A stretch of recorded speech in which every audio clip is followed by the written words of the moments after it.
வணக்கம் மக்களே, நல்லா இருக்கீங்களா? நான் 3,00,000 ரூபாயை தொலைச்சிட்டு உக்காந்துருக்கிறேன். அதை பற்றி தாங்க இந்த வீடியோ. சரி, டேரெக்டாக வீடியோக்குள்ளே போயிடுவோம். 2023 நான் காலேஜ் முடிச்சேங்க.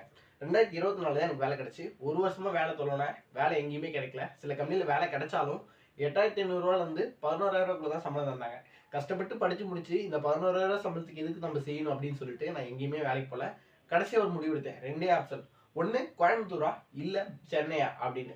ஆனால் எனக்கு கடைசியாக தான் வந்து சிக்கிச்சு பெங்களூர். ஓகேவா, பெங்களூரில் நான் வேலையில ஜாயின் பண்ணேன். எடுத்தோம்லாம் வேலை கிடைக்கல. 2 மாதம் ஏறாத கம்பெனியில் அதுக்கப்புறம் தான் எனக்கு வேலை கிடைச்சி. நல்ல எல்பிலே வேலை கிடைச்சி. ஏன் ப்ரோ அப்படின்னா, ஒரு சிம்பிளாக ஒரு கோர்ஸ் ஒன்று பண்ணியிருந்தேன். அந்த கோர்ஸ் மூலியமாக எனக்கு வேலை கிடைச்சி. ஓகேவா, 3.5 எல்பியில் நான் செலக்ட் ஆனேங்க.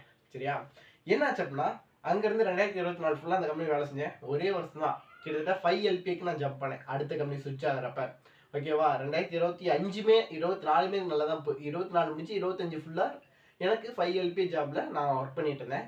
2026 ஓகேவா, 2026 எனக்கு டிசம்பர்லேயே இன்னொரு கம்பெனி நான் சுவிட்ச் ஆகிட்டேன். ஓகேவா, எவ்வளோ சேலரி அப்படின்னா 8 எல்பியில் நான் சுவிட்ச் ஆகிட்டேன். இது வரைக்கும் எனக்கு நல்லா தான் போயிடுச்சு, லைஃபும் சூப்பர். ஆனால் 8 எல்பிஏக்கு நான் சுவிட்ச் ஆனதை எங்கள் வீட்டில் நான் சொல்லவே இல்லை. கிட்டத்தட்ட டபுள் த சேலரி வரப்போகுது. ஓகேவா, டபுள் த சேலரி வரல அப்படின்னாலும் கிட்டத்தட்ட ஒரு 70% 60% சேலரி ஹைக்கில் தான் வரப்போகுது. என்னோட ஆக்சுவல் சேலரி, அதாவது என்னோட ஓல்டு சேலரி தான் நான் வீட்டுக்கு தரணும். ஓகே, 2026 புதுசாக ஏதோ ஒரு ஸ்கில் லேர்ன் பண்ணலாம் அப்படிங்கிறப்ப தான் என்ன வந்துச்சுன்னா ட்ரேடிங் வந்துச்சு.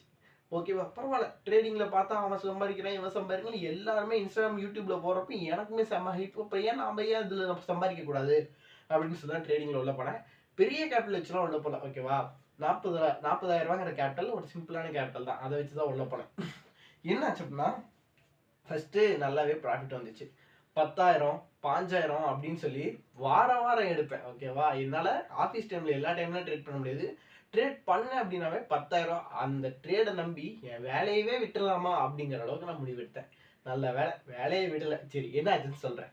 அப்புறம் என்னாச்சு அப்படின்னா, நல்லாவே ப்ராஃபிட் பண்ணிட்டு இருந்தேன். ஜனவரி மாதம் ஃபுல்லாக சூப்பராக போச்சுன்னு சொல்லலாம். அடுத்து பிப்ரவரி மாதம் தான் என் பிரச்சனையே ஆரம்பிச்சிச்சு. ஈரான் போருமே நல்லா ஹெவியாக ஆரம்பிச்சிச்சின்னு சொல்லலாம். என்னாச்சு அப்படின்னா, கொஞ்சம் கொஞ்சமாக லாஸ் பண்ண ஆரம்பித்தேன். லாஸ் பண்ண ஆரம்பித்தோடனே எனக்கு என்னாச்சு அப்படின்னா, ஓகே, அப்போ தான் நிறைய ஹிந்தி வீடியோலாம் பார்க்குறப்ப எனக்கு என்ன தெரிஞ்சு, கேபிட்டல் கம்மியாக இருக்கனால தான் லாஸ் ஆகுது. நமக்கு ஸ்கில் இல்லாமல் இல்லை, கேபிட்டல் தான் கம்மியாக இருக்குது. கேபிட்டலுக்கு என்ன பண்ணலாம் அப்படின்னு கேட்டால், இருக்கவே இருக்குது ஆன்லைன் லோன் ஆப். ஓகேவா, அந்த ஆப்பில் அவ்வளோ, இந்த ஆப்பில் எவ்வளோ, அந்த ஆப்பில் அப்படி இப்படி கிரெடிட் கார்டு அது இதுன்னு போட்டு கிட்டத்தட்ட 3,00,000 ரூபாய்க்கு மேலேயே கொண்டு வந்துட்டேன். ஓகேவா, 3,00,000 ரூபாய்க்கு மேலேங்கிறது என்னோட சேலரியுமே அந்த 3,00,000 ரூபாயில் அடங்கும். இப்போ என்னாச்சு அப்படின்னா, லாஸ் பண்ண ஆரம்பிக்கிறேன். என்ன ப்ரோ சொல்கிறீங்க, லாஸ் பண்ண ஆரம்பிக்கிறீங்களா? தாராளமாக லாஸ் பண்ண ஆரம்பிக்கிறேன். எவ்வளோ ப்ரோ லாஸ் பண்ணி அப்படின்னு கேட்டால், ஒரே ட்ரேடு 28,000 ரூபா லாஸ் ஆகுது. முதல் நாள் 3,00,000 ரூபா கேபிட்டல் வச்சு ஆரம்பிக்கிறேன். பரவாயில்ல, 10% தானே, நாம் 1:2 ரிவார்டில் போகலாம். ஓகேவா, நாளைக்கு எடுக்கிற ட்ரேட் என்ன பண்ணலாம் அப்படின்னா 1:2, அதாவது 60,000 ரூபா ப்ராஃபிட், அதே மாதிரி 10,000 வந்து ஸ்டாப் லாஸ் இருக்கட்டும் அப்படிங்கிற மாதிரி போனேன். ஓகேவா, 60,000 ரூபாய் 20,000 ப்ராஃபிட், 10,000 ரூபா ஸ்டாப் லாஸ் போனால் என்ன ஆச்சு அப்படின்னா, அதுலேயுமே சரியான லாஸ் ஆக ஆரம்பிச்சிச்சு. லாஸ் ஆகி என்னாச்சு அப்படின்னா, கிட்டத்தட்ட என்னோட 3,00,000 ரூபா கேபிட்டல் 2,40,000 ரூபாயா வந்துருச்சு. அப்போதான் சில பேர் ஐடியா கொடுத்தாங்க, 2,00,000 ரூபாய்க்கு மேலே வச்சிருக்கீங்க ப்ரோ, ஏன் ப்ரோ ஆப்ஷன் பையிங் பண்ணுறீங்க, ஆப்ஷன் செல்லிங்கில் ப்ராஃபிட் வரும் ப்ரோ அப்படின்னு சொல்லி ஒரு ஆப்ஷன் செல்லர் வந்து எனக்கு இது பண்ணாங்க, அட்வைஸ் பண்ணாங்க. ஓகே, ஆப்ஷன் செல்லிங்கில் பண்ணுவோம் அப்படின்னா ஆப்ஷன் செல்லிங் பண்ணி எனக்கு ப்ராஃபிட் வந்துச்சு. ஆனால் எவ்வளோ வந்துச்சு அப்படின்னா, ஒரு ஆப்ஷனை செல் பண்ணுறோம் அப்படின்னா அது ப்ரீமியம் டிக்கு ஆனால் தான் ப்ராஃபிட். 1000 ரூபா ப்ரீமியம் செல் பண்ணுறோம் அப்படின்னா அது 0க்கு வந்தால் தான் எனக்கு ப்ராஃபிட். இல்லை அப்படின்னாலும் ப்ராஃபிட் வரும். இன்கேஸ் எஸ்பி எப்போ மேலே போகும்ல, அப்போ என் முழு கேபிட்டலுமே போக ஆரம்பிச்சிச்சு. கொஞ்சம் கொஞ்சமாக போய் என்னாச்சு, ஒரு நாள் ஆப்ஷன் செல்லிங்கில் 34,000 பக்கம் ஒரே நாளில் எனக்கு மைனஸ் ஆச்சு. அப்படியே குறைஞ்சி நான் தப்பை ரியலைஸே பண்ணலை. தப்பை ரியலைஸ் பண்ணுறதுக்குள்ளே என்னாச்சு அப்படின்னா, என்னோட கேபிட்டல் கரைஞ்சி 1,00,000 ரூபாய்க்கு கீழே வந்துருச்சு. 80,000 தான் என் கேபிட்டல். அப்போ தான் நான் ரியலைஸ் பண்ணுறேன். ஓகே, இதுக்கு மேலே ஆப்ஷன் செல்லிங்கும் வேணாம், ஆப்ஷன் பையிங் வேணாம், எதுவுமே வேணாம், ஸ்டாக் மார்க்கெட்டே வேணாம் அப்படின்னு போன நேரத்தில் தான் என்ன பண்ணாங்க அப்படின்னா, ஓகே 80,000 ரூபா இருக்குல்ல, அதை வச்சு இன்ட்ராடேல ஸ்டாக்ல இன்ட்ராடே பண்ணு அப்படின்னாங்க. ஸ்டாக்ல இன்ட்ராடேவா, புதுசாக இருக்கே அப்படின்னு அப்போ தான் நான் அதை பற்றி கேள்வியே படுறேன். அது வரைக்கும் ஸ்டாக்ல இன்ட்ராடேன்னு ஒன்று இருக்குங்கிறதே எனக்கு தெரியாது. ஓகேவா, டைரெக்டாக போகிறோமா, ஆப்ஷன் பையிங் ஆப்ஷன் செல்லிங் பண்ணுறோமா, ப்ராஃபிட்டாக லாஸாக புக் பண்ணுறோமா, வெளியே வரோம், அப்படி தான் என் மைண்ட் செட் இருந்துச்சு. அப்பதான் இன்ட்ராடே அதாவது 5x மார்ஜின் தருவாங்க. 80,000 ரூபாய் இருக்குது அப்படின்னா நீ வந்து கிட்டத்தட்ட 3 லட்ச ரூபாயில இருந்து 4 லட்ச ரூபாய் வரைக்குமே உன்னால ட்ரேட் எடுக்க முடியும் அப்படிங்கறதா அந்த கான்செப்ட். வேற ஒன்றும் இல்லை. இப்போ 80,000 ரூபாய் இருக்கு அப்படின்னா நீங்க 4 லட்ச ரூபாய் வரைக்கும் ட்ரேட் பரவாயில்லையே நல்லா இருக்கே அப்படின்னு சொல்லிட்டு தான் உள்ள போக ஆரம்பிச்சேன். லாஸ் பண்ணேன் அப்படியே கரைஞ்சு அந்த 80,000 ரூபாயும் 20,000 ரூபாய்க்கு வந்துருச்சு. என்ன ப்ரோ சொல்றீங்க? ஆமா, இந்த 80,000மே எனக்கு 20,000க்கு வந்துச்சு. ஒண்ணுமே பண்ண முடியல. ஓகே, அட்லீஸ்ட் இதையாச்சும் நம்ம காப்பாத்துவோம் அப்படின்னு சொல்லி என்ன பண்ண அப்படின்னு கேளுங்க. என்ன ப்ரோ பண்ணி அப்படின்னா, நிஃப்டி மார்க்கெட் கீழே விழுந்துட்டு இருந்த டைம் போட்டுருவோம் அப்படின்னு சொல்லிட்டு மற்றவங்களாம்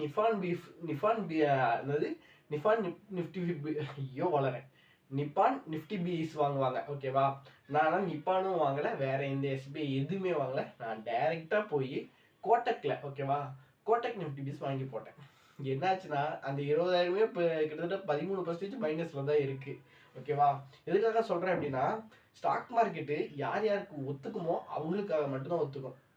இந்த 3 லட்ச ரூபாய் லாஸ் பண்ணிய ப்ரோ, அதை என்ன ப்ரோ பண்ண அப்படின்னா, வேற ஒன்றும் இல்லை, மாசம் மாசம் என் சேலரில இருந்து இஎம்ஐ கட்ட வேண்டியதுதான். ஆல்ரெடி மாசம் இஎம்ஐ கட்டிட்டேன். ஓகேவா? அந்த வாங்குற லோனுக்கு கட்டிட்டேன். இன்னும் நான் வாங்கி வச்சிருக்கேன் இல்லையா 3 லட்ச ரூபா லோனு, அதுக்கு இன்னும் நான் கிட்டத்தட்ட 7-8 மாசத்துக்கு நான் இஎம்ஐ மட்டுமே பே பண்ணும். சேலரி இப்போ ஹைக்காயும் எந்த பிரயோஜனமே இல்லை. ஓகேவா? வார சேலரியை இஎம்ஐ கட்டுறது தான் எனக்கு கரெக்டாக இருக்குங்கிற மாதிரி இருக்கும். மற்றவங்களாம் ஃபோன் இஎம்ஐ வாங்கியிருப்பீங்க, உங்கள்கிட்ட ஐஃபோன் இருக்கும். கார் இஎம்ஐ வாங்கியிருப்பீங்க, உங்கள்கிட்ட கார் இருக்கும். ஏன் சில பேர் இன்னும் கொஞ்சம் மேலே போய் வீடு இஎம்ஐ, வில்லா இஎம்ஐன்னு வாங்கியிருப்பீங்க. எல்லாமே உங்கள்கிட்ட இருக்கும்.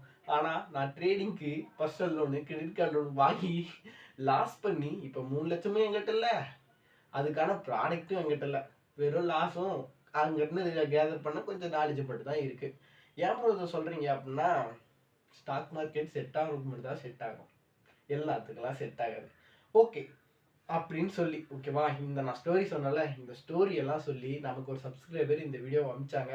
பட் நான் டெய்லி வந்து மார்க்கெட் அப்டேட் போடுறதுனால என்னால் வீடியோவோ உங்கள் ஸ்டோரி வீடியோவோ போட முடியல. ஓகேவா? முடிஞ்ச அளவுக்கு உங்கள் ஸ்டோரி வீடியோவும் நான் சாட்டர்டே சண்டேல போஸ்ட் பண்ண ட்ரை பண்ணுறேன். ஓகேவா? சரி, ஓகே ப்ரோ, அவ்வளோதான் இந்த வீடியோ. ஸ்டாக் மார்க்கெட் உங்களுக்கு செட் ஆகுமா செட் ஆகலைங்கிறது பிரச்சனை இல்லை. நீங்கள் ட்ரேடிங் பண்ணுறீங்களா, இன்வெஸ்ட்மெண்ட் பண்ணுறீங்களாங்கிறது தான் பிரச்சனை. இன்வெஸ்ட் பண்ணால் அப்படியே க்ரோ ஆகிட்டு இருக்கலாம்.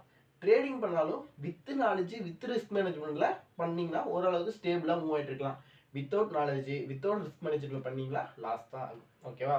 ஓகே, இதோட இந்த வீடியோ முடிக்கிறேன். இது வரைக்கும் உங்களுக்கு பார்த்த எல்லாத்துக்குமே ரொம்ப ரொம்ப தேங்க்யூ. அண்ட் இந்த வீடியோக்கு லைக் போட்டுருங்க. டாடா.